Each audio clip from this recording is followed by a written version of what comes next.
ایک بادشاہ نے اپنے 3 وزیروں کو دربار میں بلا کر حکم دیا کہ ایک ایک تھیلا لے کر الگ الگ باغات میں جائیں اور مختلف اچھے اچھے پھل اکٹھے کریں۔ وزیروں کو اس پر تعجب تو ہوا، مگر حکم کی تعمیل میں تینوں الگ الگ باغوں میں چلے گئے۔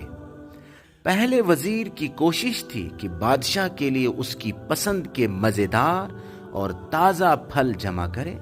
اس نے ایسا ہی کیا۔ دوسرے کا خیال تھا کہ بادشاہ ایک ایک پھل اس تھیلے سے نکال کر خود نہیں دیکھے گا اور یہ جاننے کی کوشش نہیں کرے گا کہ اس کے لائے ہوئے پھل کیسے ہیں۔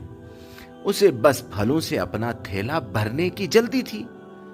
اس نے ہر قسم کے تازہ گلے سڑے کچے پھلوں سے اپنا تھیلا بھر لیا۔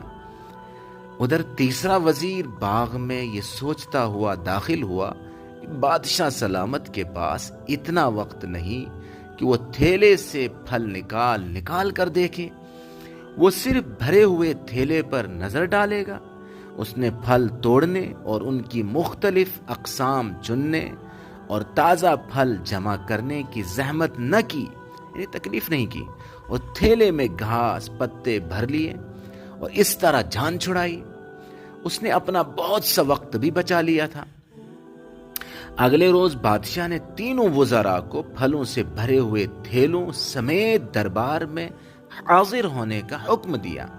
بادشاہ نے سپاہیوں کو حکم دیا کہ تینوں کو ان کے تھیلوں سمیت 1 ماہ کے لیے 1 مہینے کے لیے کسی دور دراز مقام پر قید کر دو۔ سب حیران تھے کہ یہ کیا ہو رہا ہے، مگر لب کشائی کی جرت نہ کر سکے، یعنی بولنے کی جرت نہ کر سکا کوئی۔ حکم کی تعمیل ہوئی اور تینوں وزیر ایک ایسی جیل میں قید کر دیے گئے جہاں ان کے پاس کھانے پینے کو بھی کچھ نہ تھا۔ ہاں، ان کے اس تھیلے میں وہی کچھ تھا جو انہوں نے جمع کیا تھا۔ ان کی قید کی مدت 1 ماہ تھی۔ پہلا وزیر جس نے اچھے اور عمدہ پھل جمع کیے تھے، وہ مزے سے ان سے اپنا پیٹ بھرتا رہا۔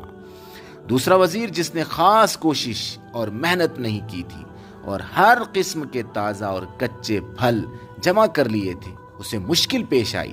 چند روز تازہ پھل کھا لیے، لیکن بعد میں گلے سڑے اور کچے پھلوں پر گزارا کرنا پڑا، جس کے نتیجے میں وہ بیمار ہو گیا۔ تیسرا وزیر نہایت کاہل، کام چور، چالاک بھی تھا، اور ظاہر ہے کہ اس کے تھیلے میں صرف گھاس اور باغ کا کچرا ہی تھا۔ وہ چند روز بعد ہی بھوک سے مر گیا۔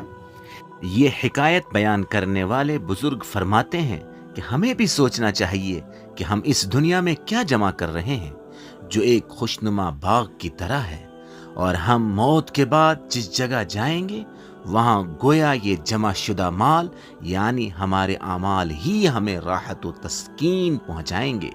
تو ہمیں خود ہی فیصلہ کرنا ہے کہ یہ کیسے عمدہ اور بہترین ہونے چاہیے۔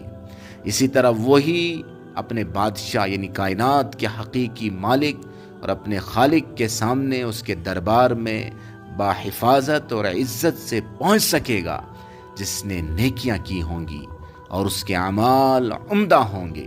اللہ تعالی ہمیں اس دنیا کے باغ میں بہتر سے بہتر اعمال کرنے کی توفیق نصیب فرمائے، تاکہ جب ہم آخرت میں پہنچیں تو وہاں کامیابی اور سرخروئی ہمارا مقدر ہو۔